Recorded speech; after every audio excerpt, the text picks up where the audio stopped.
The story of Black Diggers in World War I is a story of hope, of trying to come together, of understanding, and a history forgotten.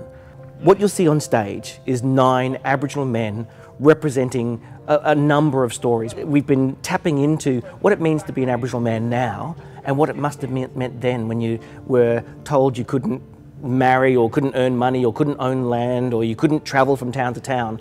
450,000 Australians enlisted and fought in World War I, and of that 450,000, about 1,000, it now seems, were Aboriginal soldiers. It's a very significant portion because we've actively forgotten their service.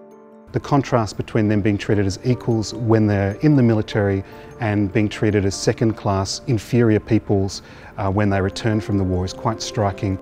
One of the difficulties has been finding the names of many Aboriginal soldiers, so we've been drawing on the work of past researchers in this area to try and get names, get original documents, try and track down photos, family stories and other kinds of histories of what their life was like before the war, during the war and after they returned to Australia. We're coming up to the centenary of World War I, and it's no accident that an Indigenous story is the first big example of commemorating World War I. Aboriginal servicemen have been part of every theatre of war since Federation through to now.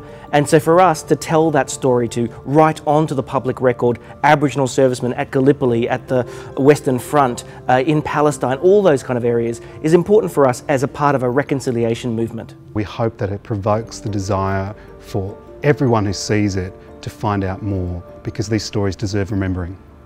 If these stories don't get out there, how will we actually be able to move forward? If we don't have this history, how can we have a future?